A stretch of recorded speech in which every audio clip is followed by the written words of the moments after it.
자, 제가 주말 동안 이야기해 드렸던 내용 그대로 오늘 두산 에너빌리티는 약세를 보이고 있는데, 역시나 여러분들 다들 이제 조정이 나올 수 있다라는 걸 인지하고 가는 게 너무나 중요하다. 이 말씀을 계속 드리고 있습니다. 결국 지수의 흐름을 우리가 좀 같이 살펴봐야 되고, 이 지수의 흐름에 따라 앞으로 단기적인 두산 에너빌리티에 대한 방향성, 이런 것들을 정확하게 우리가 판단을 해야 될 것 같고요.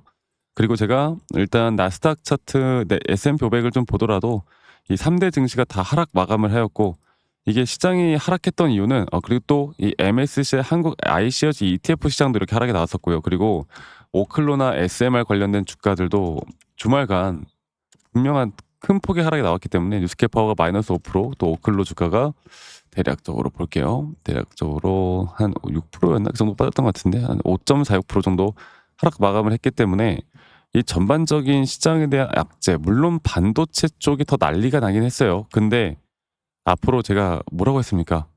왜 반도체가 난리가 나는데 원전은 왜 떨어질까? 그렇게 생각하시면 안 돼요. 그러니까 이제 우리는 시장이 반등이 나와주느냐 안 나와주느냐, 이 시장에 대한 반등이 결국 두산 에너빌리티에 대한 주가를 끌어올려야 할 겁니다. 그리고 제가 조금 미안한 이야기지만 적어도 저는 두산 에너빌리티를 다시 한번 매수 타점을 잡기 위해선 이 전저점이 무조건 깨져야 한다라고 말씀드리고 있어요. 네. 절대 여기서 아무렇게 정말 어설픈 자리에서 제발 매수하지 마세요. 저희가 지금부터 정확하게 이끌어 가야 하는 건 두산 에너빌리티에 대한 정확한 타점을 내가 어떻게, 또 이 원전 쪽이 최근 뭐 주목을 받긴 했지만 이렇게 주가가 못 올라간다는 건 그런 주목받았던 재료들이 그렇게까지 큰 관심을 끌지 못했다는 거고, 그게 바로 거래량이 우리에게 알려주고 있습니다. 그만큼 정확하게 판단을 해야 돼요. 제가 오늘 그 부분에 대해서 다시 한 번 더 여러분들에게 이 이야기를 해 드릴 겁니다. 여러분 영상 끝까지 시청하시고요. 9월 1일 이제부터 이번 달이 시작이 되는데 다들 행복하고 좋은 일들만 있길 바라겠습니다. 네, 좋아요 한 번씩만 눌러주신 우리 시청자분들, 구독자분들, 앞으로 좋은 일들 가득할 거라고 생각하고요. 앞으로 우린 이성적으로 절대 감정적인 매매를 하지 않을 수 있도록 저와 함께 해나가면서 좋은 타점들, 또 좋은 재료들 꼭 알고 가셨으면 좋겠어요. 자, 오늘 안 봐도 뻔하죠. 외인과 기관들의 매도량이 또 두산을 누르고 있습니다. 자, 그리고 프로그램 매도세 또한 장 초반부터 나와주고 있고, 또 외국계 창구에서는 물론 약간 메릴 린치 쪽에서는 약간 매수가 들어오고 있긴 한데, 이 종합적인 외인들의 매도량을 보면은 더 큰 매도량들이 여러 가지 창구들에서 나오고 있는 모습들이 확실하게 나오고 있거든요. 그래서 절대 지금은 여러분들 절대로 매수를 할 때가 아니다. 네, 절대로. 절대 지금 뭐 메릴 린치가 매수한다고 해서 '야, 이거 저점 바닥에서 외인들이 매수한다.' 이렇게 생각하지 말라고 제가 오전 장부터 저희 구독자분들에게도 말씀드렸습니다. 신중하게 가야 돼요. 지금 특히 여기 이 타점은 정말 신중하고, 한 번 더 신중하고, 한 번 또 더 신중해야 돼요. 조정이 나올 수 있다라는 걸 제가 장담해요. 조정이 나올 수 있다라는 걸 내가 인지한다. 인지할 수 있는 사람이 더 크게 성공할 수 있습니다. 아시겠죠? 만약 이 자리에서 또 올라가는 척하면서 약간 밑꼬리를 달거나 약간 양봉 나온다고 해서 절대 흔들리지 마세요. 거기에 속지 마세요. 아시겠죠? 자, 그러면 제가 왜 그렇게 말씀을 드리는지 좀 이야기를 드릴 텐데, 일단 글로벌 시장은 너무나 안 좋았고요. 그리고 또 우리가 지수의 흐름도 좀 봐야 돼요. 이 지수의 흐름을 볼 때 최근 7월 31일에 3,300포인트 찍을 때 이 고점을 이렇게 두 번 돌파했잖아. 근데 돌파하는 그 동시에 이런 식으로 RSI 지표가 떨어지거든. 근데 첫 번째로 떨어졌을 때 이때도 분명 하락에 대한 다이버전스가 나왔단 말이죠. 그리고 이런 자리에서도 약 80%가 넘는 확률로 지수가 하락할 가능성이 큰 자리였는데 오히려 올라왔어. 근데 올라온 건 좋은데 올라왔는데 한 번 더 RSI가 떨어졌죠. 우리가 이런 걸 뭐라고 한다? 바로 더블 다이버전스가 걸렸다. 그리고 우리나라 지수의 흐름을 볼 때 예전에 우리 코로나 직전 2019년도에 이때도 여러분들 이런 식으로 상승 구간이 나오면서 저점에 대한, 이걸 다시 한번 볼게요. 여기서도 고점에 대한 부분들이 어느 정도, 이걸 좀 크게 보고 할게요. 이게 지금 약간 컴퓨터가 이상해 가지고, 이런 식으로 더블 다이버전스 걸리는 구간들에서 하락이 크게 나왔다가 다시 반등이 나오죠. 그리고 최근 딥시크 사태 때도 마찬가지였습니다. 이런 식으로. 그러니까 이게 거의 한 3-4 년, 5년 뭐 길면 10 년에 한 번 나올까 말까 하는 그런 하락폭 뒤에 나오는 큰 상승들이 나오거든요. 그런데 그러면 만약에 지금 이 단계에서 지수가 하락하고 시장이 무너진다고 볼 때 과연 이게 진짜 끝일 것인가를 좀 생각을 해 봐야 되고, 저는 물론 그때처럼 하락한다 이렇게 보진 않아요. 그래도 두산 에너빌리티 또한 현재 이 단계 제가 계속 강조드렸던 게 결국에 한 번 정도의 반등은 왔다가 저는 앞으로 단기적인 매도 타점을 위에서 잡아야 된다고 봅니다. 그리고 아직 이 하락은 끝나지 않았다. 이 하락에 대한 부분들이 아직 끝나지 않았다라는 걸 알아야 되고, 저는 적어도 이 3파 고점이 나왔던 최근 여기 고점 단계에서 주가는 이런 ABC 형태에 따른 ABC 형태에 따른 조정이 나올 수밖에 없는 것이고, 이 조정에 따른 A 파동 저점이 깨졌을 때 우리는 다시 한번 매수할 거라는 전략을 제가 줄곧 여러분들과 이야기를 해드리고 있고, 제 지난 영상을 보시면 다 아시겠지만 절대 여기 단계에서 절대 여러분들 속지 말고 우리 제대로 한번 이끌어 가야 된다. 절대 속지 마라. 이렇게 말씀드렸던 자리가 지금 여기에요. 그만큼 우리가 두산을 예전에 첫 번째 상승에서도 한번 맛있게 또 수익을 봤을 때도 마찬가지고요. 뭐 지금은 말씀드렸던 것처럼 재료를 봐야 할 때는 여기였고, 지금 단계는 재료가 아니라 전반적인 큰 시장의 흐름을 봐야 되고, 이 큰 시장의 흐름 뒤에 기술적인 부분들을 잘 챙겨 나가야 내가 심리적으로 흔들리지 않고 정확하게 타점을 잡아 나가면서 두산 에너빌리티를 이끌어갈 수 있다라는 걸 말씀드리고 있어요. 어렵고 힘들겠지만 우리가 받아들여야 될 부분들은 받아들이면서 이끌어 가야 합니다. 아시겠죠? 그래서 너무 또 걱정하지 마시고 우리가 좀 더 지켜봅시다. 누군가는 지금 이 조정을 즐길 거예요. 우리도 그런 즐기는 사람이 되어야 돼요. 아시겠죠?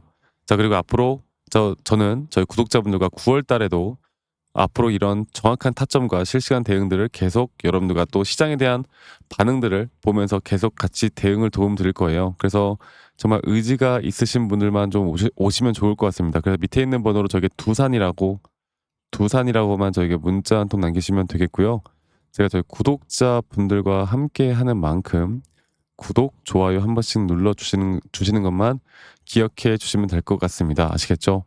자, 그리고 제가 항상 이야기를 좀 해 드리고 있는데 우리가 저는 이런 RSI나 혹은 엘리엇 파동 그리고 또 추세 관련돼서 여러분들과 이런 기술적인 부분들을 영상에서는 조금 더 디테일하게 담지 못했지만, 저는 좀 더 디테일하게 여러분들과 함께 투자 에너빌리티를 같이 이끌어 가기 위해서 이런 기술적인 부분들을 같이 좀 이야기를 해드리고 있는데, 사실 이야기를 할 때마다 내용을 좀 어려워하시는 분들이 있더라고요. 그래서 그런 분들을 위해서 이런 정말 기본적인 자료들도 좀 준비를 했고, 이러한 자료들을 보시고 여러분들이 스스로 좀 공부를 하는 어느 정도의 성의만 보여주시면 된다. 이거 하나 여러분들 기억해 주시길 바랄게요.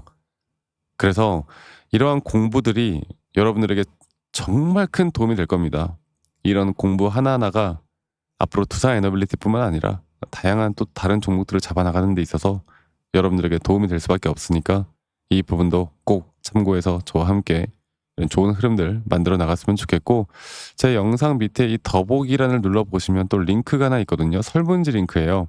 만약 여러분들이 들고 있는 종목들 중에 내가 좀 물려있는 종목이 있거나, 아니면 내가 힘들어하는 종목이 있거나, 아니면 내가 최근에 이런 매수나 매도 타점을 잡아나가는 데 있어서 약간의 어려운 부분들이 있다라고 하면 간단하게 여러분들이 들고 있는 종목명 작성하신 다음에 저에게 설문지만 제출하시면 제가 개인적으로 이런 피드백 다 좀 도움을 좀 드릴 거니까 이 설문지 참여도 많이 하세요.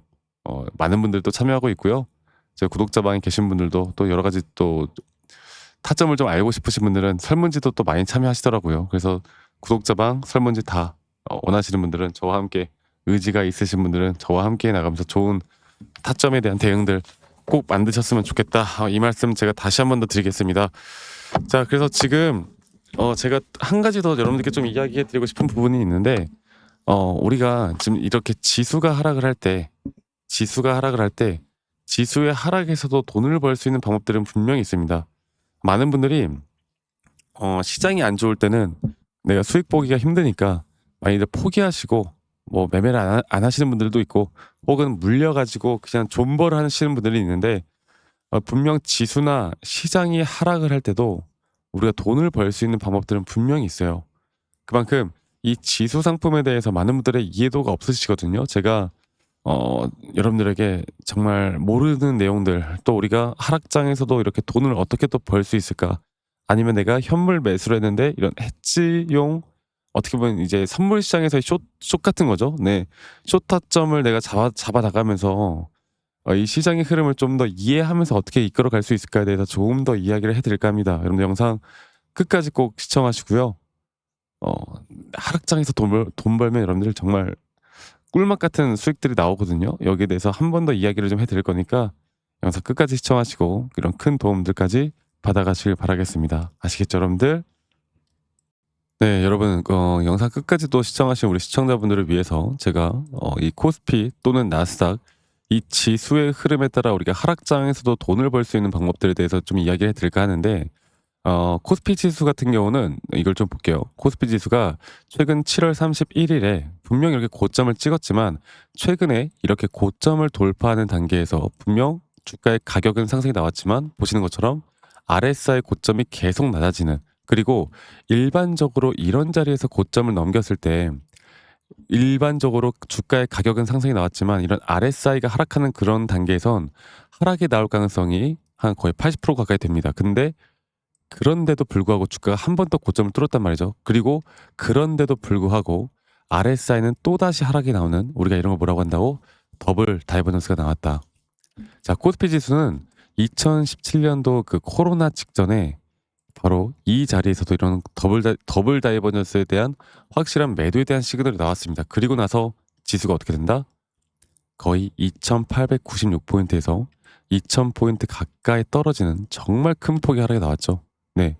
그 뒤에 또다시 이렇게 하락이 나오는 정말 큰 폭의 하락. 그리고 지금 이제 이 단계에서 이제 우리가 봐야 되는 게 뭐냐면 결국에 이런 고점에 대한 부분들, 또 앞으로 코스피 지수에 따라 앞으로 이런 흐름들을 좀 만들어 나갈 때, 자, 그리고 앞으로 이런 정확한 하락이 나올 때 우리가 어떻게 수익을 볼 수 있을까에 대한 고민을 해 보셔야 돼요. 남들은 이런 자리에서 만약에 주가가 지수가 급락이 나온다고 할 때 내가 아무리 현물을 매수를 해도 수익을 볼 수 있는 구간들이 거의 없단 말이에요. 그러면 이런 하락장에서도 분명 다른 또 지수의 움직임에 우리가 투자를 해서 하락에 배팅을 해서 우리가 돈을 벌 수 있는 기회를 만들어 가야 돼요. 이거는 비단 코스피뿐만 아니라 우리가 나스닥 차트만 보더라도 알 수가 있는 부분이에요. 나스닥 차트를 보더라도 이런 단기적인 상승에 대한 임펄스 파동이 나왔기 때문에 지금 나스닥도 이제 우리가 9월 달 있을 금리 인하, 또 최근에 여러 가지 과잉세에 대한 이슈들, 또 불확실성들, 또 최근에 알리바바에서 뭐 엔비디아 H20 칩을 어떻게 한다? 지금 뭐 개발한다는 소식에 약세장으로 막 끝나고 지금 난리가 났잖아요.